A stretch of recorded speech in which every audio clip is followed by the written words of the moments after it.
पाथर्डी नगरपालिकेची निवडणूक शेवटच्या टप्प्यात जास्तच रंगतदार घडली. न्यायालयीन प्रक्रियेमुळे लांबलेली ही निवडणूक उद्या पार पडणार. इथं भाजप विरोधात राष्ट्रवादी शरद पवार गट यांच्यात दुहेरी लढत होत असून पाथर्डीकर नगराध्यक्ष व नगरसेवक कसे निवडून देणार याबाबतचा आमचा हा स्पेशल रिपोर्ट. नमस्कार, मी गायत्री आणि आपण पाहतात नगरी पंच. नगरी राजकारणाचं निर्भीड आणि सडेतोड विश्लेषण. तर गेली 3 वर्ष मोनिकाताई राजळे आमदार. आता पालिकेतही भाजपचे उमेदवार अभय आव्हाड विजय होतील असा विश्वास येथील जनतेला आहे.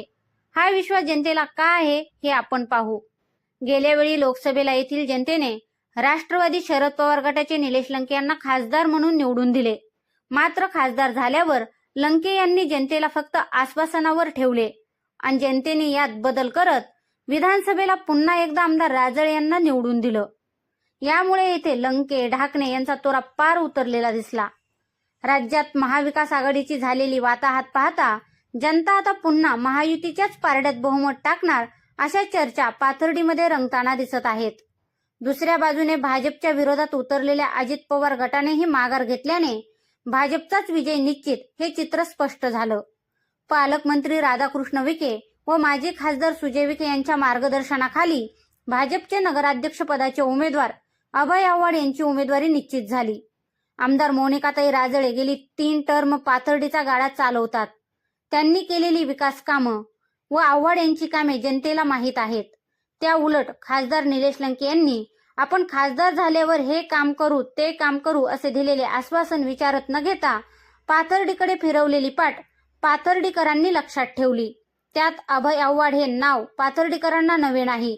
कोणतेही पद नसतानाही त्यांनी गेले कित्येक वर्ष पाथर्डीकरांची सेवा सुरू ठेवली. त्यामुळे नगराध्यक्ष पदाच्या स्पर्धेत आव्हाडांचे पारडे साहजिकच जड झाले. महाविकास आघाडीचा वर्षानुवर्षाचा नाकर्ता उमेदवार, भाजपचा समर्पण भावनेचा कार्यकर्ता अशी लढत सुरुवातीपासून रंगली. ढाकणे कुटुंब गेल्या 2 पिढ्या पाथर्डीच्या राजकारणात सक्रिय. या घराण्याने अनेक निवडणुका केल्या, अनेक पदे भूषवली, मंत्रिपदापर्यंत मजल मारली. एकेकाळी ढाकणे म्हणजे पाथर्डीचा विकास हे सूत्र असताना दुसऱ्या पिढीतील प्रताप ढाकणे यांनी फक्त जिरवाजिरवीचं राजकारण केलं. पाथर्डीचं राजकारण ढाकणे यांनी फक्त भाषणापुरतंच ठेवलं. काही विशिष्ट लोकांना बरोबर ठेवून राजकारण केलं गेलं. त्यामुळे ढाकणेंना पाथर्डीतील राजकारणात आपलं स्टँड उभा करता आलं नाही. त्या उलट गेल्या 3 टर्म आमदार मोनिका राजळे यांनी आपल्या पदाची जबाबदारी ओळखून काम सुरू केलं. त्यांनी केलेल्या कामाचं काल राज्याचे मुख्यमंत्री देवेंद्र फडणवीस यांनी देखील कौतुक केलं. पाथर्डीतील घरकुल योजना व भुयारी गटार योजना यासाठी लक्षणीय निधी आणला. त्यातील काही कामं झाली व काही कामं प्रगतीपथावर आहेत. आमदार राजळे एवढ्यावरच थांबल्या नाहीत, तर त्यांना शहरातील न्यायालय, गार्डन, वारंवार निर्माण होणारे छोटे मोठे प्रश्न यावर कायमचा तोडगा काढण्यासाठी मंत्रालयाच्या पायऱ्या झिजवल्या. आता शहराच्या विकासासाठी त्यांनी कोट्यवधींचा निधी मंजूर करून आणलाय.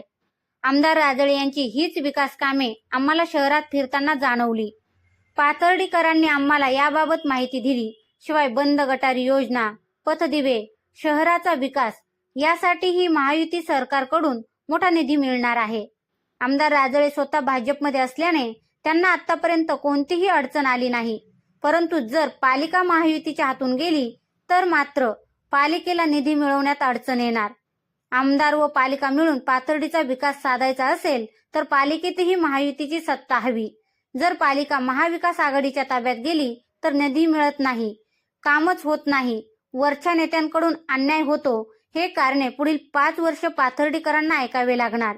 ही ऐकायची नसतील तर चाललेल्या विकास कामाचा आलेख असाच ठेवायचा असेल तर पालिका महायुतीच्याच ताब्यात द्यावी लागणार असा सूर सध्या पाथर्डीत दिसतोय. मित्रांनो, पाथर्डीचा विकास महायुतीच करू शकते का असं तुम्हाला वाटतंय का हे आम्हाला कमेंट करून नक्की कळवा. शिवाय व्हिडिओ आवडला तर चॅनलला लाईक व सबस्क्राईब करायला विसरू नका. पुन्हा भेटू नव्या विषयावर. तोपर्यंत जय महाराष्ट्र.